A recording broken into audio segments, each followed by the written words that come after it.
E3 has finally arrived, and with it, a buttload of new information on the latest Legend of Zelda installment, The Legend of Zelda Breath of the Wild. Nintendo has chosen to devote most of its attention to this game this year at E3, and we now know a lot more details about it than we did just 2 days ago. Nintendo of America president Reggie fil-aimes, I'm 90% sure I'm pronouncing that wrong, calls it one of the biggest experiences ever created by Nintendo.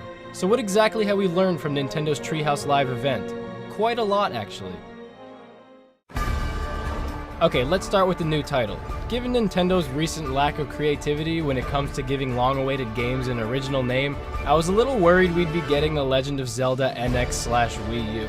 Thankfully, the creators chose to go with Breath of the Wild, which, though we don't yet know everything about the game, seems like a proper fit for such a large-scale Zelda installment. But what else does this name suggest? Previous games in the franchise have all had titles that not so subtly allude to certain elements or key items used in the game. Ocarina of Time, Wind Waker, Twilight Princess, Skyward Sword. Could Breath of the Wild have deeper meaning than we believe at this point? Could the words Breath and Wild have more significance, or did they just make for a cool title? I guess we'll have to wait and see. We already knew this installment would be more of an open-world Zelda game, but what we didn't quite know was just how open this world would be. The footage from the Treehouse event showcases the great vastness of this new world, and with high-definition resolution, which is new for the series, it looks pretty great. Those who actually got their hands on a gamepad at this event could explore through one playable area, a central location that was so large there wasn't even enough time to explore the entire area before their time was up. There were ruins to venture through, mountains to climb, lakes to swim through. However, surprisingly, this area is tiny in comparison to the rest of the game's map, which is pretty exciting. It truly earns the term open world. What do we know about the story so far? Even with all this new information, not much. A brief synopsis was released, giving fans some clues as to where this story could go. Basically, we've learned that Link, as usual, awakens from a deep sleep, and with the help of a mysterious voice, learns that he is once again a hero destined to bring light to the land. It also sounds as though the main villain, or at least one of them, will once again be Ganon, this time around known as the Calamity Ganon. The synopsis states that 100 years before the game takes place, Ganon rose up and caused mayhem throughout the land of Hyrule. Unable to be defeated, he was sealed within Hyrule Castle while the ruins of the lands were ravaged by nature over time. Although trapped, Ganon has continued to grow in power and must be defeated by Link before he is set free and destroys the world. So on the surface, typical Legend of Zelda stuff. How it plays out will be intriguing to discover, however, especially in such unique circumstances. One of the most striking ingredients of this new Zelda game is the technology-heavy environment, something never before seen in a Zelda game. Producer, I know I'm gonna butcher his name, I won't even try, here it is on the screen.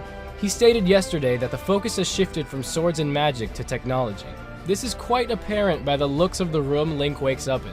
Even before entering the actual world, Link is given what looks suspiciously like an iPhone 6, a device called a Sheikah Slate. Treehouse Live showed us that this item has many useful features, and is used not only as a map, but also to update Link's rune abilities, which seem to aid on your quest throughout the game. For example, one ability demonstrated was a magnetic ability that allowed Link to interact with metal objects. It looks pretty cool.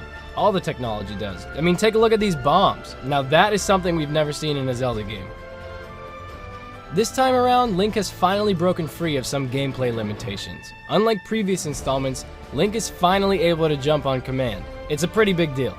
Not only that, but Link now has the ability to climb, dive off cliffs, and cut down trees. Returning mechanics include swimming and paragliding, though from much greater heights this time. Unlike what players are used to, however, is the fact that there are no hearts to be found along the grounds. In true open-world fashion, Link is able to replenish his heart just by eating the different foods you find around the map. From what we've seen from the Treehouse Live event, it looks as though the controls for battling enemies are quite similar to previous installments, excluding Skyward Sword, which used the Wii Remote. I'd say it's a welcome return to the original controls. Even more importantly, it seems as though you're still able to break pots. I know that's what everyone was really looking forward to. The Legend of Zelda Breath of the Wild won't release until early next year, unfortunately, but it's awesome that we finally got a much closer look at the game. It looks great, and our hopes are high for this latest installment in such a legendary series. Thanks for watching, guys. Feel free to like this video and let us know what you thought in the comments. And don't forget to subscribe to Erickson Gaming for more discussions, tournaments, contests, playthroughs, and much more.